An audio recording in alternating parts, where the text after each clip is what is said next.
어머니, 그만 좀 하세요. 요즘 그런 잔소리는 갑질이에요. 며느리가 밥상머리에서 딱 잘라 말했습니다. 반찬이 짜다고, 손자 옷이 얇다고, 집안이 추우니 보일러를 켜라고. 그 말들이 다 걱정이었는데, 그날 나는 알았습니다. 내가 평생 어머니가 아니라 잔소리꾼으로 살아왔다는 것을. 하지만 정작 놀라운 건 그 다음이었습니다. 재산을 빼고 잔소리도 빼주니까 세상에서 제일 얌전해지더군요. 이제부터 이야기를 시작해 보겠습니다. 좋아요와 구독 눌러주세요. 안녕하세요. 저는 68세 김정숙입니다. 남편은 5년 전에 먼저 세상을 떠났습니다. 갑작스러운 심장마비였습니다. 그날 이후 혼자가 됐습니다. 아들 민수는 하나뿐입니다. 40살, 중소기업에 다니고 있습니다.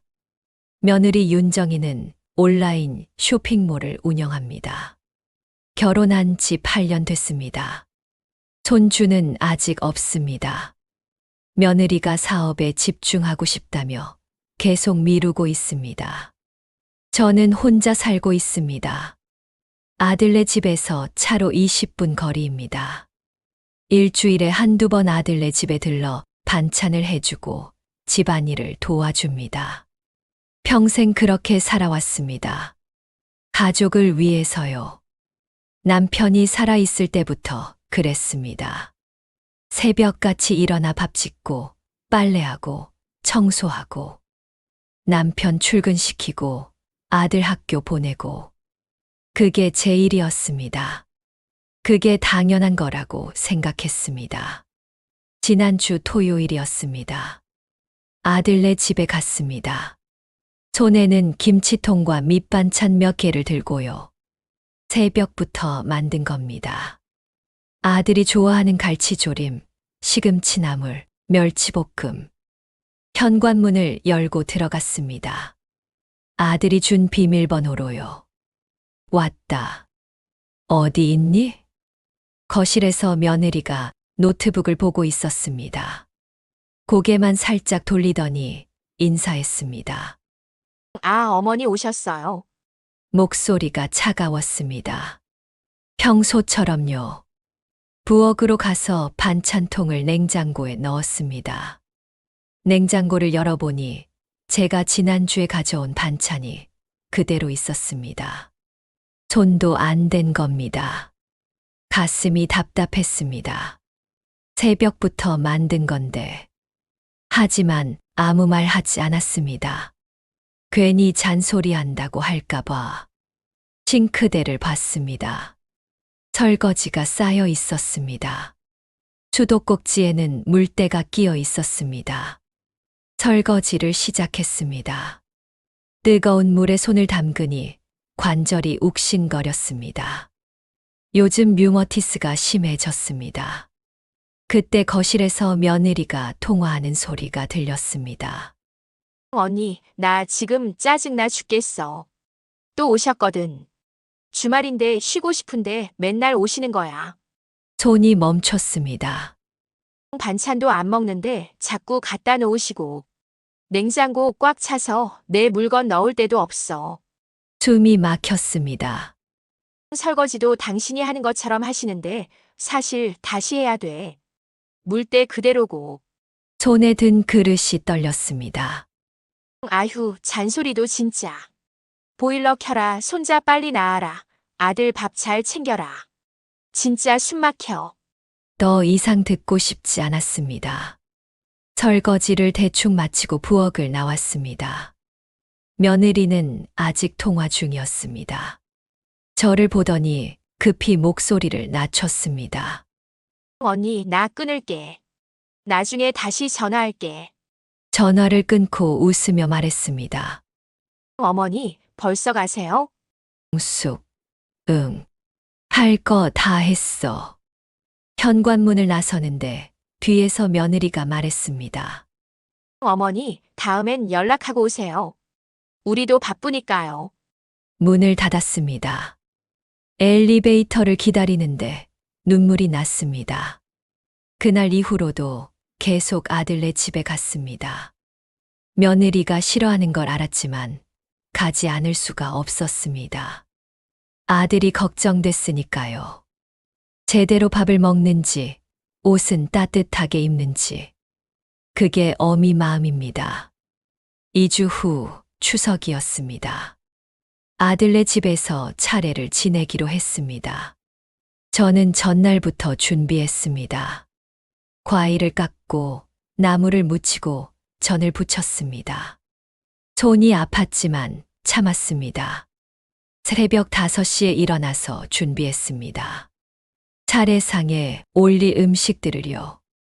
아들네 집에 도착했습니다.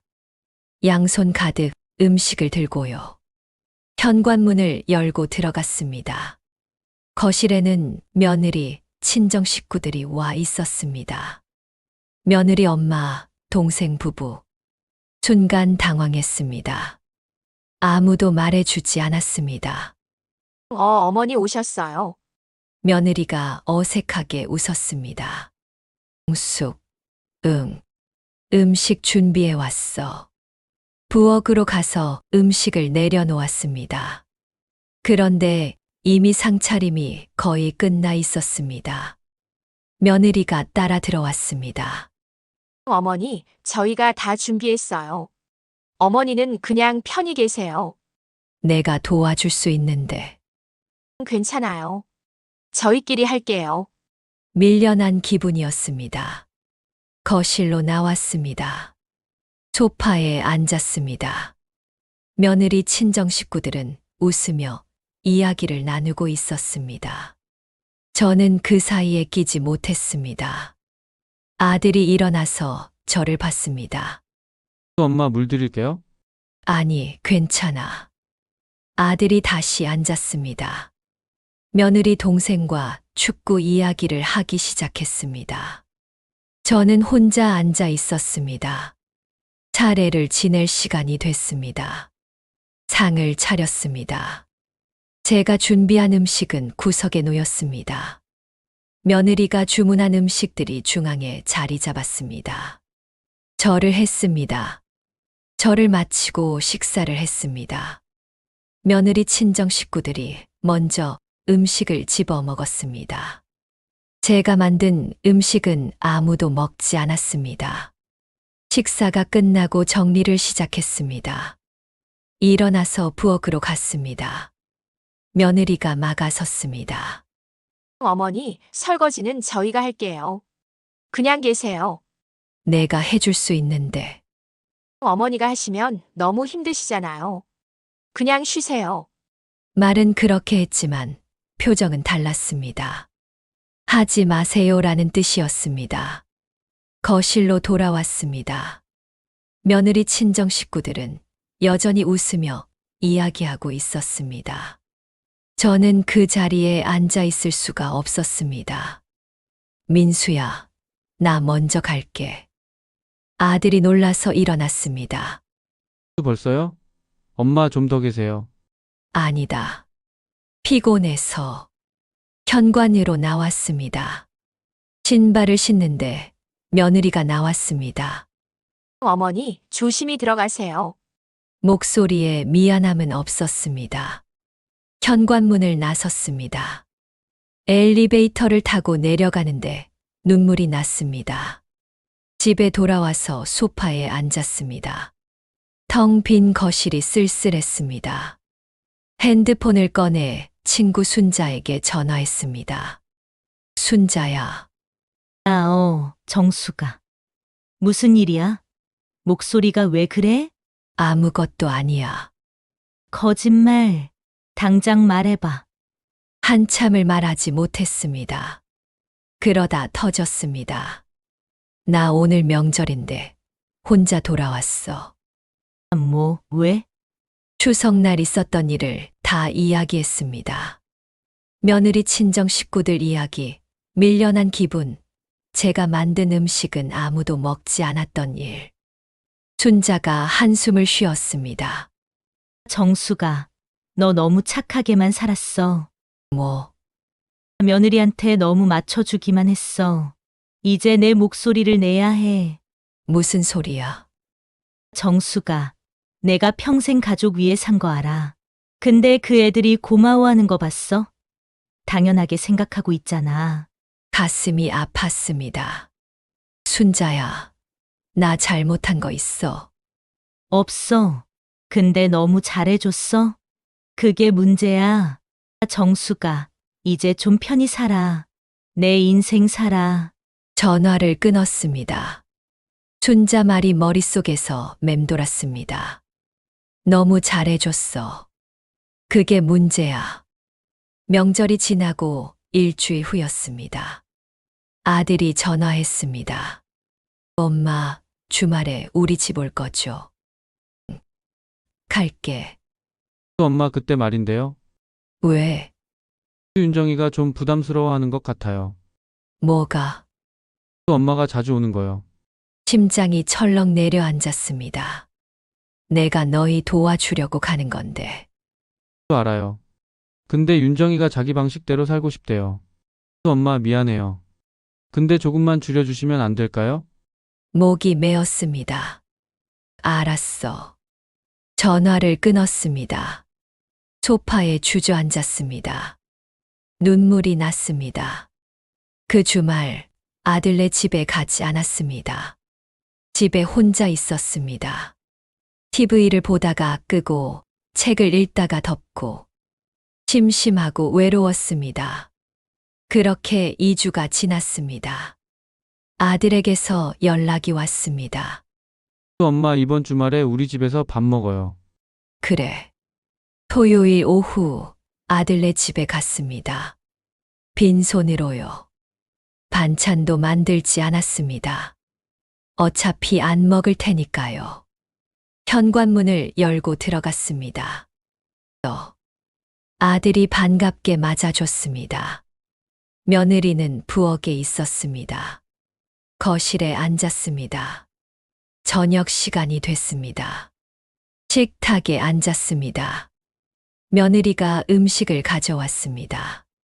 배달 음식이었습니다. 어머니, 오늘은 배달시켰어요. 제가 바빠서요. 그래. 식사를 시작했습니다. 한참 먹는데 며느리가 국을 떠먹다가 얼굴을 찌푸렸습니다.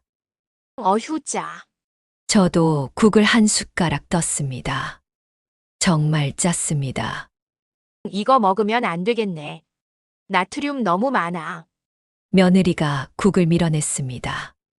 그 모습을 보며 가슴이 답답했습니다.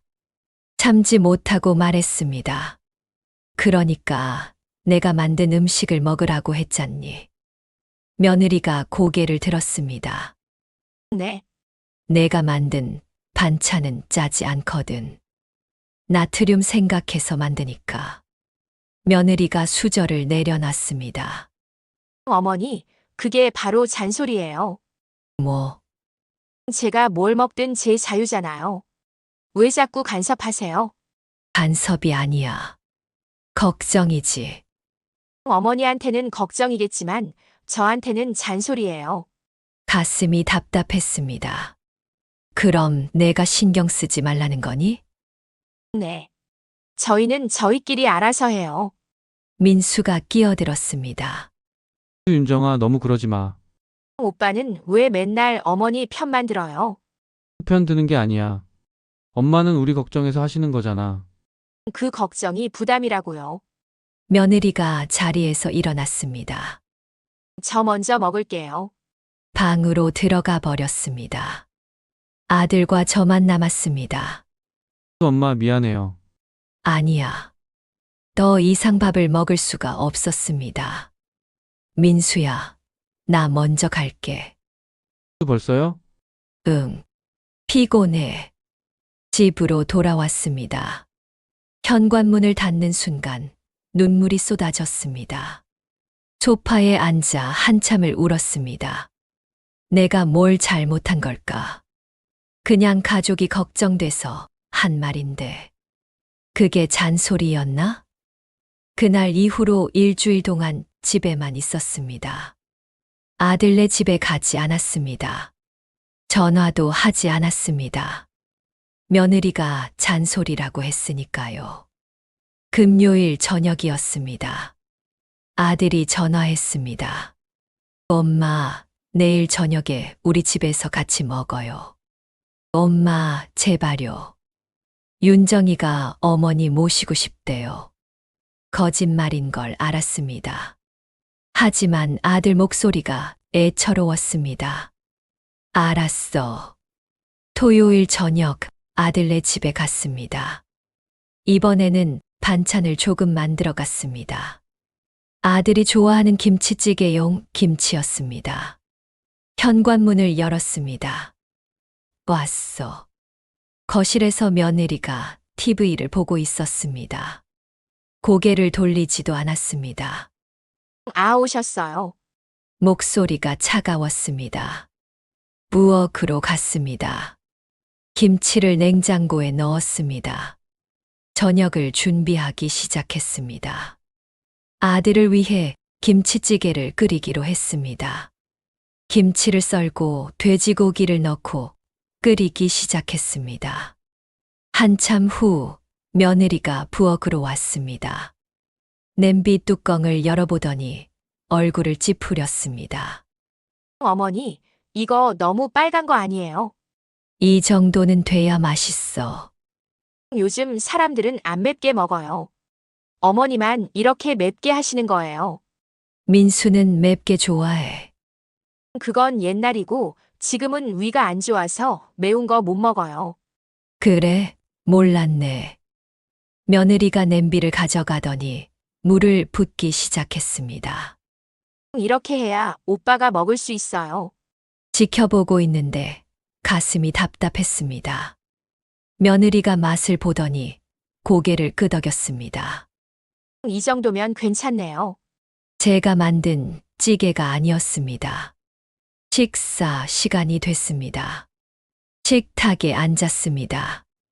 아들이 김치찌개를 한 숟가락 떴습니다. 맛있다. 그치? 내가 물 넣어서 맞게 했어. 며느리가 자랑스럽게 말했습니다. 아들이 저를 봤습니다. 엄마도 드세요. 한 숟가락 떴습니다. 싱거웠습니다. 하지만 아무 말 하지 않았습니다. 식사가 끝나고 설거지를 하려고 일어났습니다. 앉아 계세요. 제가 할게요. 며느리가 막았습니다. 내가 해줄게. 어머니가 하시면 제 방식이 아니라서 다시 해야 돼요. 그 말에 심장이 멈추는 것 같았습니다. 뭐라고? 어머니, 솔직히 말씀드릴게요. 어머니가 설거지 하시면 물때가 남아 있어요. 그래서 제가 다시 해야 돼요. 손이 떨렸습니다. 그럼 그렇게 말하지. 왜 지금까지 아무 말 안 했어? 말하면 어머니 기분 나빠하실까 봐요. 어머니, 죄송하지만 이제부터는 저희끼리 할게요. 어머니는 그냥 편히 계세요. 민수가 끼어들었습니다. 윤정아, 너 지금 너무 심한 거 아니야? 뭐가 심해요? 사실대로 말하는 건데. 그래도 엄마 앞에서 그런 말을 하면 어떡해. 그럼 언제 말해요? 계속 참고 있어요. 며느리 목소리가 높아졌습니다. 솔직히 말씀드리면 어머니가 오실 때마다 스트레스예요. 이것저것 간섭하시고 잔소리하시고. 윤정아, 아들이 소리쳤습니다. 하지만 며느리는 멈추지 않았습니다.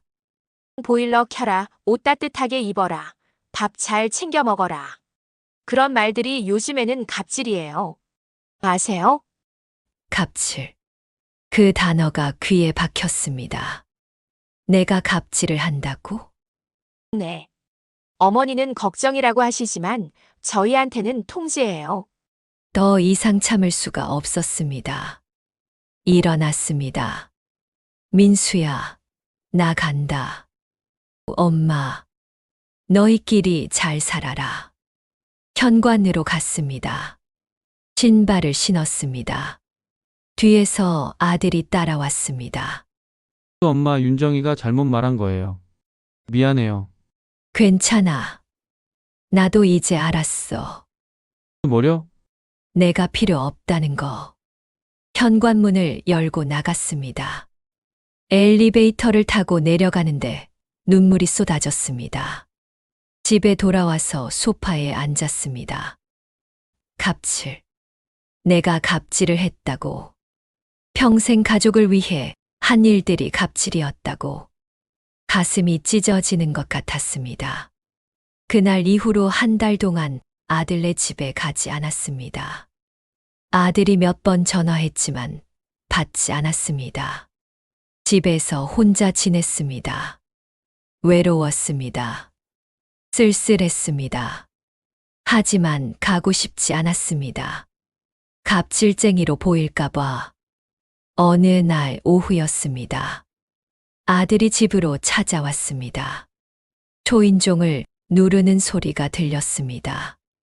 문을 열었습니다. 민수야, 엄마 왜 전화를 안 받으세요? 바빠서. 엄마 들어가도 돼요? 그래. 거실로 들어왔습니다. 소파에 앉았습니다. 엄마 그날은 윤정이가 잘못했어요. 제가 대신 사과할게요. 괜찮아. 엄마 그리고 오늘 말씀드릴 게 있어서 왔어요. 뭔데? 아들이 가방에서 서류를 꺼냈습니다. 엄마 이제 재산 정리 좀 하시는 게 어때요? 재산 정리? 네. 엄마 나이도 있으시고 혼자 관리하시기 힘드시잖아요. 지금까지 잘 관리했는데. 그래도 이제는 저희가 도와드려야죠. 아들이 서류를 펼쳤습니다. 여기 보세요. 엄마 통장이랑 적금이랑 다 정리했어요. 서류를 들여다봤습니다. 제 재산 목록이 적혀 있었습니다. 예금, 적금, 부동산까지. 이걸 어떻게 알았니? 엄마 서류 정리하다가 봤어요. 가슴이 철렁했습니다. 엄마 이제 효도비를 저희가 관리할게요. 효도비. 네. 엄마한테 매달 드리는 용돈이요. 그걸 저희가 엄마 통장에서 직접 관리하면 편하잖아요. 그건 내 돈인데. 알아요. 근데 어차피 나중에 다 제 거잖아요. 그 순간 손에 든 서류가 떨어질 뻔했습니다.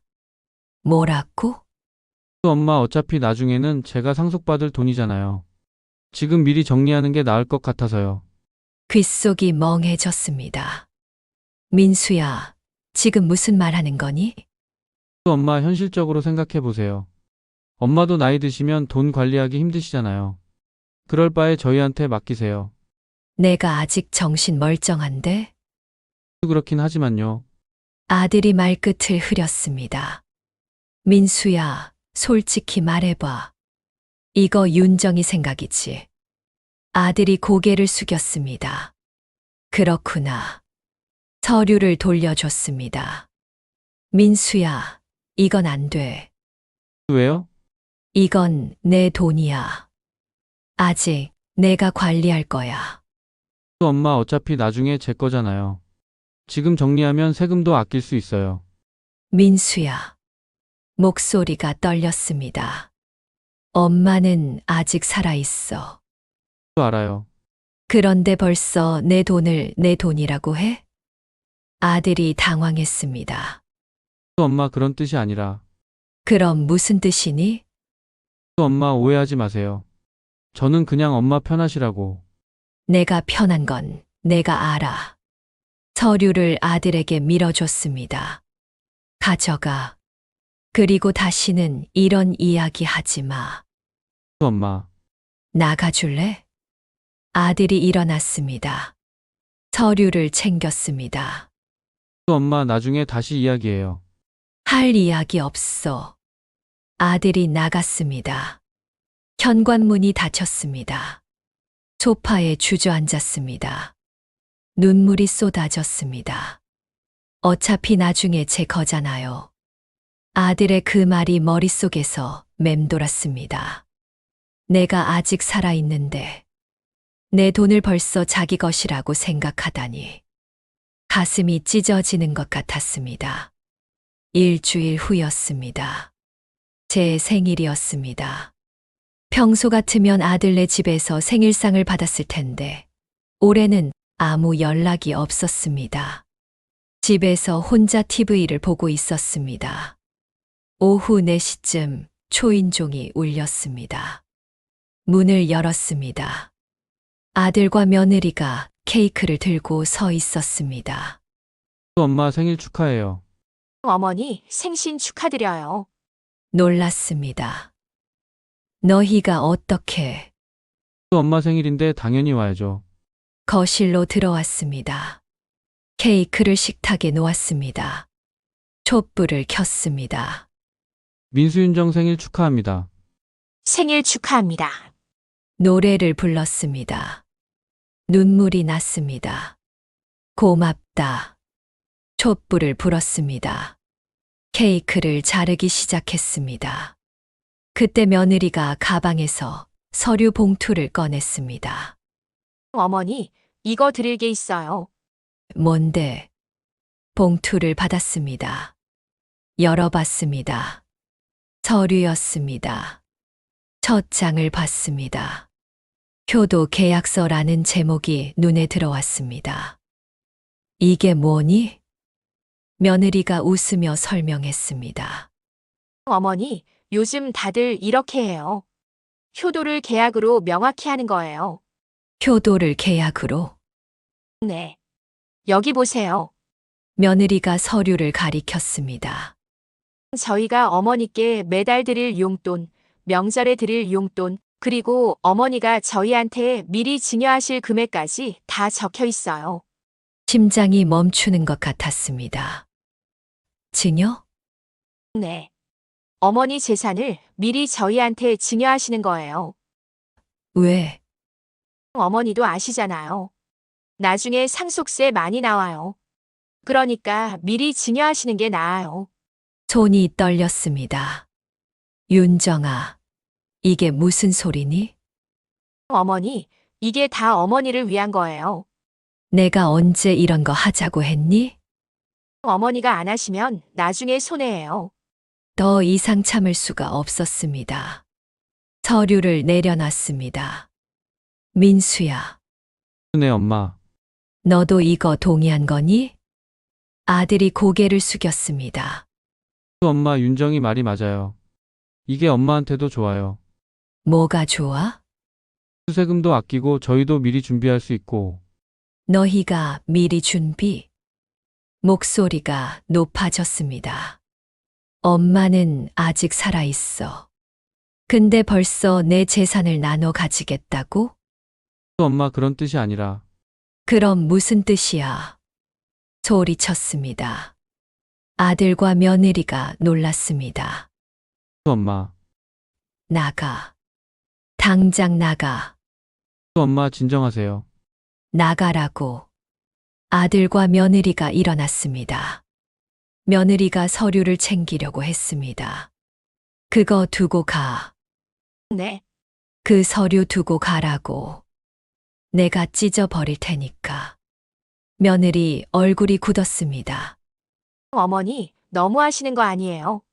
내가 너무해. 생일날 이런 서류를 들고 온 너희가 너무한 거지. 저희는 어머니 생각해서. 그만해. 손을 들어 제지했습니다. 나가. 다시는 오지 마. 아들이 며느리를 끌고 나갔습니다. 현관문이 닫혔습니다. 혼자 남았습니다. 식탁 위에 케이크가 놓여 있었습니다. 촛불은 이미 다 녹아버렸습니다. 서류를 집어들었습니다. 찢기 시작했습니다. 찢고 또 찢었습니다. 조각난 서류가 바닥에 흩어졌습니다. 그 자리에 주저앉았습니다. 눈물이 쏟아졌습니다. 어차피 나중에 제 거잖아요. 어머니, 재산을 미리 저희한테 증여하시는 거예요. 그 말들이 머릿속에서 맴돌았습니다. 가슴이 무너져 내렸습니다. 8점 결심. 그날 밤 잠을 이루지 못했습니다. 천장을 바라보며 생각했습니다. 내가 평생 뭘 위해 살았나? 아들을 키우고 며느리를 받아들이고 가족을 위해 살았는데 이게 대가인가? 새벽 4시였습니다. 일어나 거실로 나왔습니다. 소파에 앉아 핸드폰을 꺼냈습니다. 춘자에게 전화했습니다. 여보세요? 춘자의 목소리가 졸린 목소리로 들렸습니다. 춘자야, 나야. 정수가? 지금 몇 시인데? 미안해. 근데 너한테 할 말이 있어서 무슨 일이야? 어제 있었던 일을 다 이야기했습니다. 효도 계약서, 증여 요구, 아들과 며느리의 태도. 춘자가 한참 듣더니 한숨을 쉬었습니다. 정수가.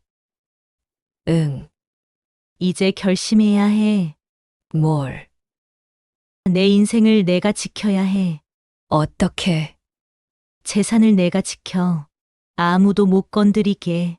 정수가. 내가 평생 모은 돈이야. 내가 쓸 권리가 있어.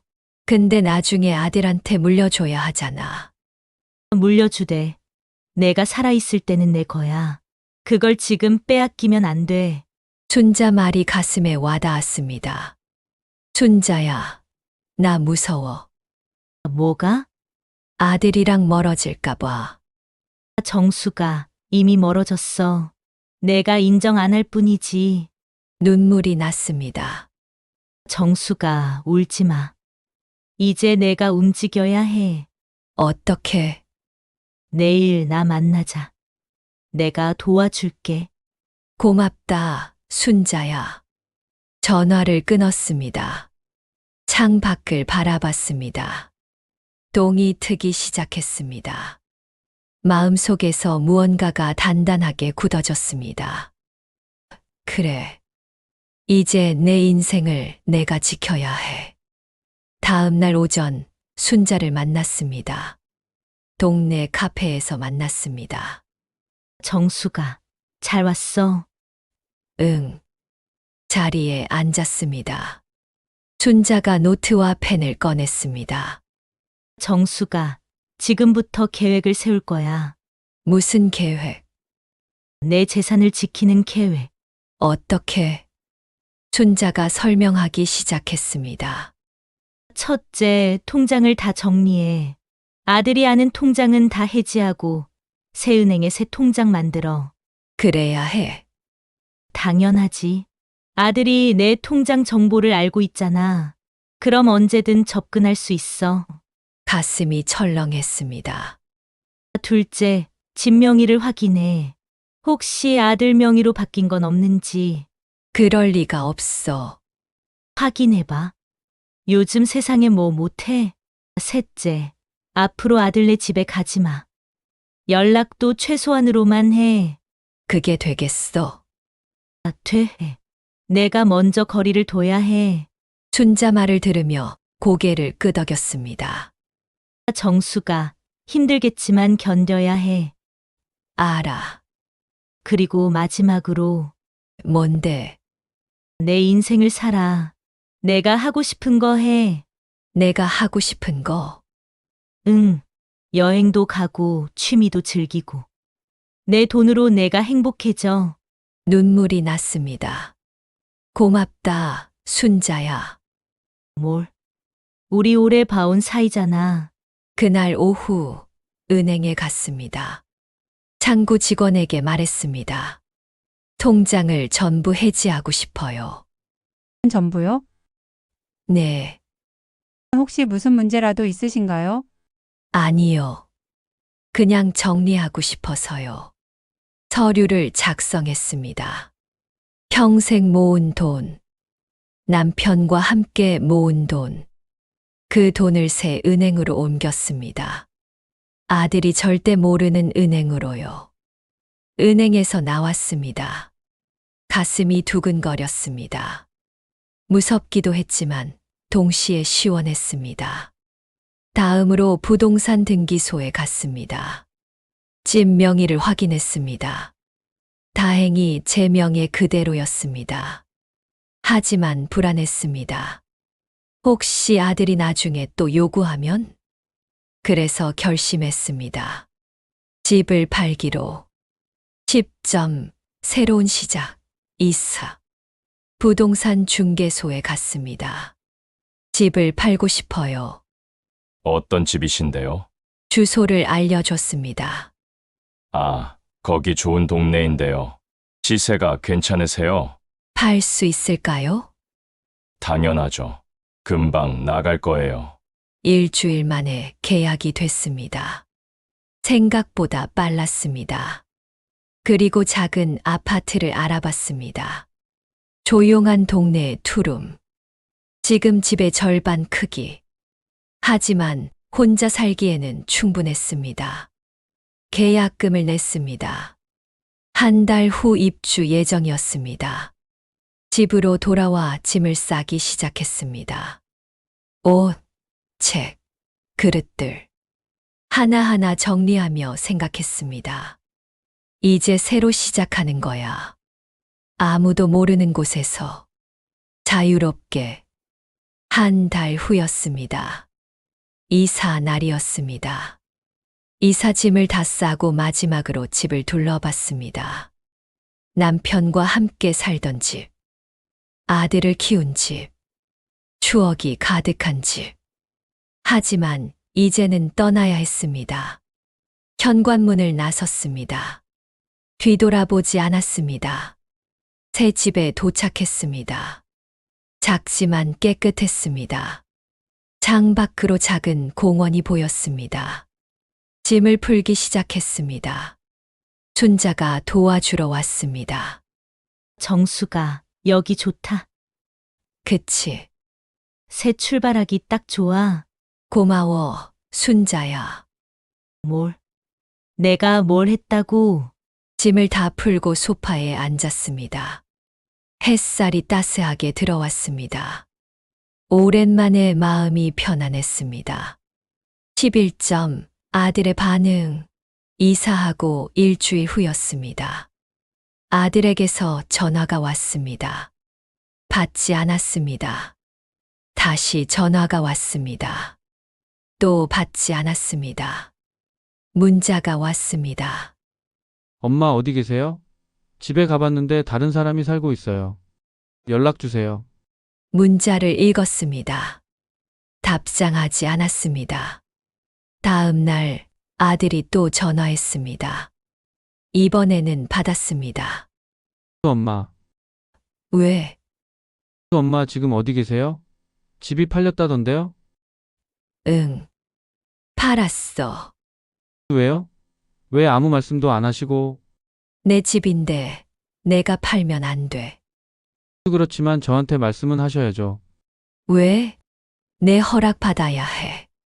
엄마, 민수야, 이제 나도 내 인생 살 거야. 무슨 말씀이세요? 너희끼리 잘 살아. 나는 나대로 살 테니까. 엄마 지금 화나셔서 그러시는 거죠? 아니야. 진심이야. 엄마, 그리고 통장도 다 정리했어. 이제 너희가 내 돈에 손댈 수 없어. 전화기 너머로 침묵이 흘렀습니다. 엄마 그러시면 안 돼요. 왜? 그 돈은 나중에 제 거잖아요. 또 그 말이었습니다. 나중에 내 거라고? 네. 어차피 엄마가 돌아가시면 제가 상속받을 돈이잖아요. 가슴이 답답했습니다. 민수야, 네, 엄마는 아직 안 죽었어. 알아요. 그런 뜻이 아니라 그리고 그 돈은 내 거야. 나 살아있을 동안은 내 거라고. 엄마 그래도 그만하자. 나 바빠. 전화를 끊었습니다. 손이 떨렸습니다. 하지만 후회하지 않았습니다. 12점 며느리의 방문. 며칠 후였습니다. 공원을 산책하고 있었습니다. 뒤에서 누가 불렀습니다. 어머니, 돌아봤습니다. 며느리였습니다.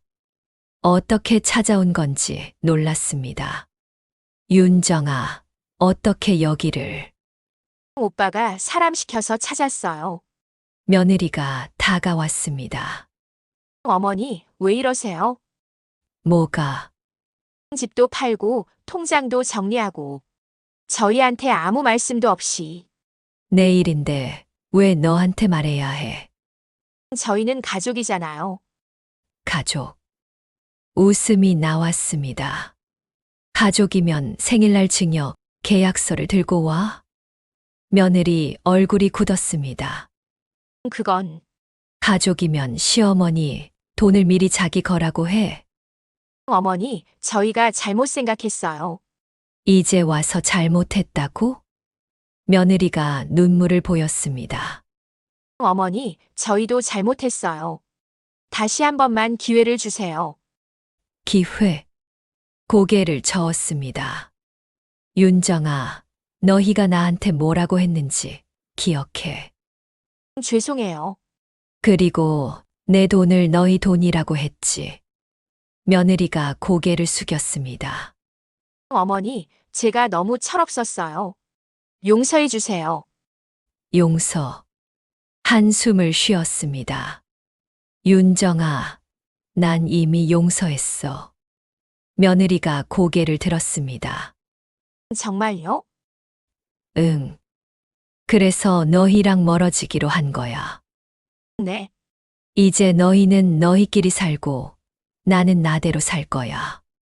어머니, 그러시면 안 돼요. 왜? 저희는 가족인데. 가족이면 서로 존중해야지. 근데 너희는 나를 존중하지 않았어. 며느리가 말문이 막혔습니다. 윤정아, 이제 돌아가. 어머니, 재산도 없고 잔소리도 안 할 테니까 편할 거야. 며느리가 울먹이며 말했습니다. 어머니, 저희가 정말 잘못했어요. 알아. 근데 이미 늦었어.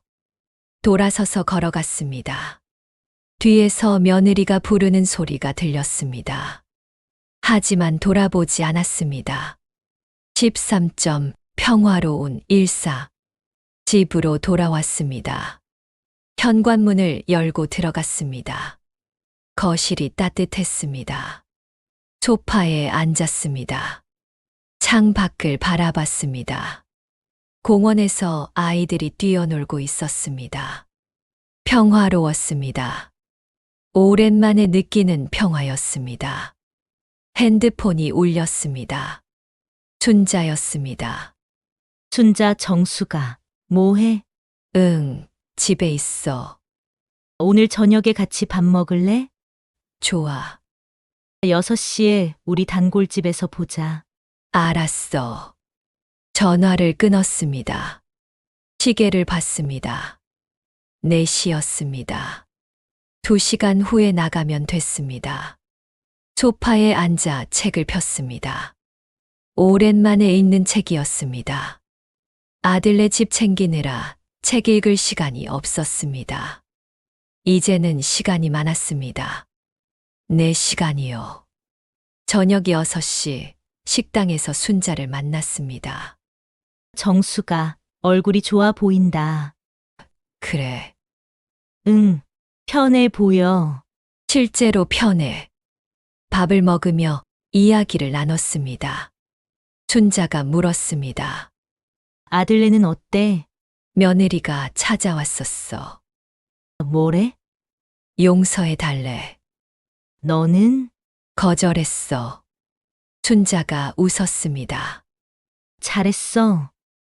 응, 정수가 이제 내 인생 살아. 그럴게.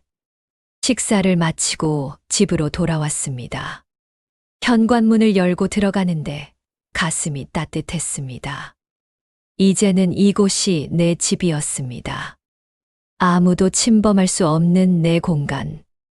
14점 에필로그. 진짜 자유. 한 달이 지났습니다.